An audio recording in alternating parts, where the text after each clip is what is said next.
Hello pressSIGN fans, I'm going today to show you the latest version 12 updates that are available. These are very easy to show you, so let me just show you what I'm going to talk about. Only two, so it's a very short video. One of the new features is that a preference to hide the density values from the user interface. I think this has probably been requested by digital press and digital printer users because it's probably a little bit less of an interest to those. But if you have a need to remove the density values just to clarify and clean up the interface, you can do that. And we've also built in the ability to finally export color lists from the single patch menu, and I'll show you that as well. So let's get on with how we would do that. The first thing you would need to do is to go into the pressSIGN preferences. So let me just go into those and see if I can show you those on our interface here. I'm going to just bring my inset down a little and show you where we can do that. So in the pressSIGN file preferences on the Mac, you will go there, and this brings up a window that it actually says preferences, but within the window there is a preferences tab just there. So let's just highlight that. That's the preferences tab that you would then press within the preferences window. Once we are there, the new feature is right here where it says show.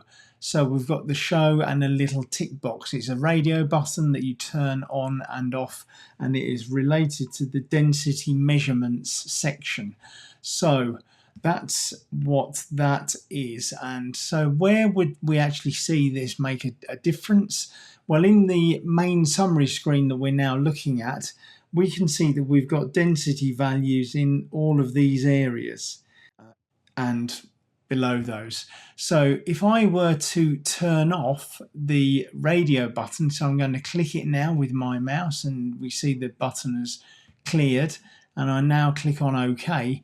If you look at the interface, you'll see that that density information has now disappeared.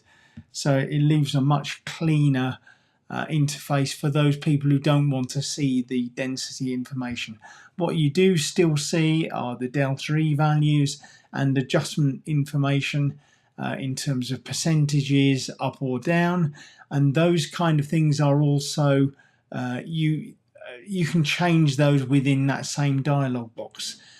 Let me just show you that again. So if we go to Effect Preferences, I'll bring the box up here so you can see where it actually affects things, but we're going to click on the Preferences tab, and this is where we did it. We did it on the Show button there. So if I just click inside there and bring that, will actually bring back the data for us for the densities.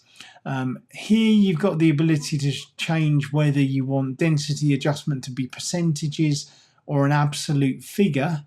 So we've got it on percentages here, and the tolerance and scoring is really quite nice. So right now we've got the color of each of the colors that we are printing with filling the boxes. So each color, if I just do this, so each color in each of these, so we've got a brownish kind of red and obviously yellow for the main yellow.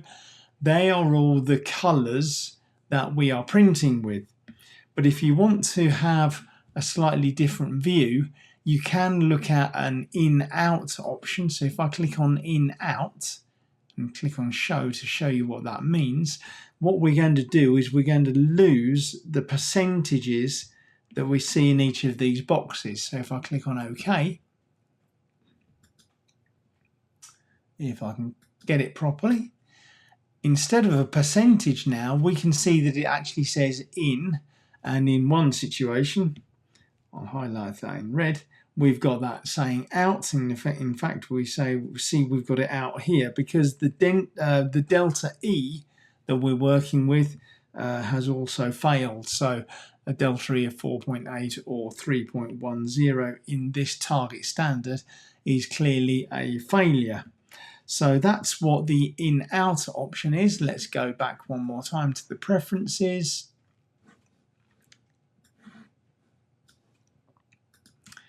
And we'll change it to then a tolerance. And now let's keep an eye again on these boxes. So it's these boxes that we're looking at. And let's have a look at what the tolerance change will do. So if I click on OK,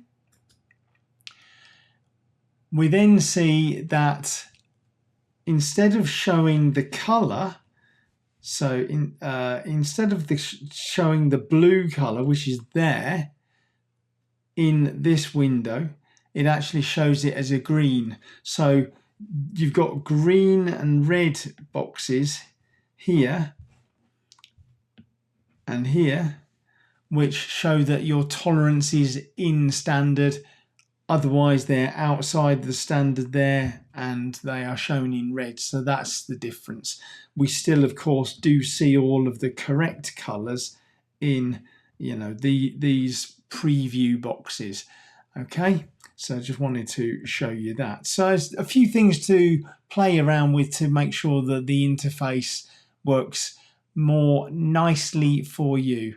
Hopefully that was of use, and thanks for watching. I'll cover the other option relating to exporting color list from the single patch menu in the next video. Thanks for watching. Bye for now.